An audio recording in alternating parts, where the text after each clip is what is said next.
विद्यार्थियों, आज हम पढ़ने जा रहे हैं केदारनाथ अग्रवाल द्वारा रचित कविता वह चिड़िया जो।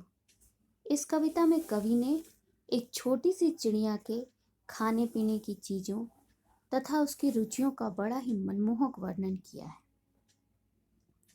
वह चिड़िया जो चोंच मारकर दूध भरे जुंडी के दाने रुचि से रस से खा लेती है, वह छोटी संतोषी चिड़िया नीले पंखों वाली मैं हूँ, मुझे अन्न से बहुत प्यार है। कवि कहते हैं कि वह नीले पंखों वाली छोटी सी संतोषी चिड़िया अपने चोंच से दूध भरे अर्थात अध पके जुंडी के दाने यानी ज्वार के दानों को रुचि से रस से अर्थात चाव से प्रसन्नता पूर्वक खा लेती है।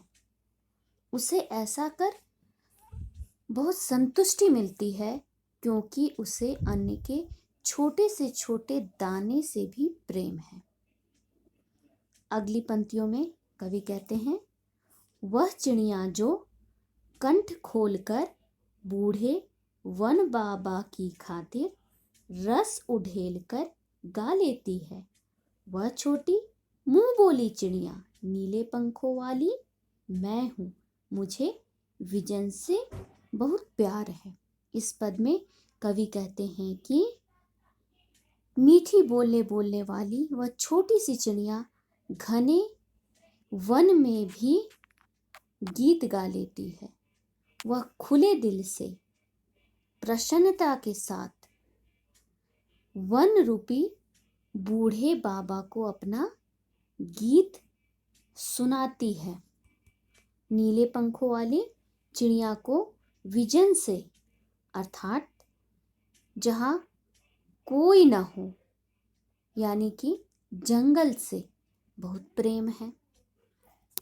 आगे कवि कहते हैं कि वह चिड़िया जो चोंच मारकर चढ़ी नदी का दिल टटोलकर जल का मोती ले जाती है, वह छोटी गर्वीली चिड़िया नीले पंखों वाली मैं हूँ, मुझे नदी से बहुत प्यार है। इन पंक्तियों में कवि ने चिड़िया के साहसी रूप का वर्णन किया है। चिड़िया अपनी प्यास बुझाने के लिए उफनती नदी की बीच धारा से भी जल की बूंदें अपनी चोंच में लेकर उड़ जाती है। उसे इस बात पर गर्व भी है कि वह नदी की धार से जल पी लेती है। इस नीले पंखों वाली चिड़िया को नदी से भी बहुत प्रेम है। इस प्रकार इस कविता के माध्यम से कवि ने मनुष्य के गुणों को उजागर करने का प्रयास किया है। इसके लिए उन्होंने चिड़िया को अपना माध्यम बनाया है। पहले पद में चिड़िया दूध भरे जुंडी के दाने रुचि से रस से खा लेती है, फिर भी वो बहुत खुश है, अर्थात छोटे से छोटे चीज को पाकर भी वह प्रसन्नता पूर्वक गा रही है। उसी प्रकार मनुष्यों को भी थोड़े में ही संतोष करना चाहिए, उसे कम में भी प्रसन्नता का अनुभव करना चाहिए। एक संतुष्टि की भावना मन में रहनी चाहिए।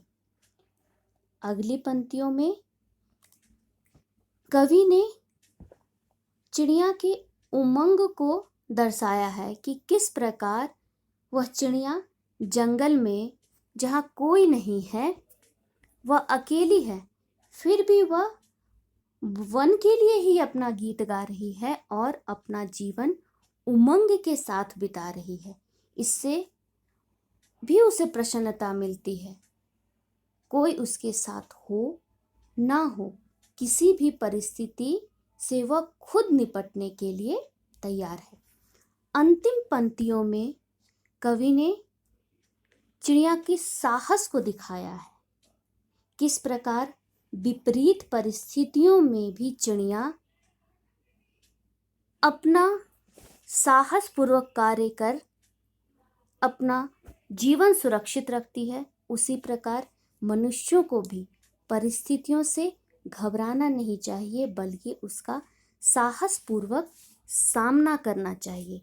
इस प्रकार कवि ने चिड़िया के माध्यम से मनुष्य के विभिन्न रूपों को हमारे सामने प्रस्तुत करने का एक अनोखा ही प्रयास किया है। धन्यवाद।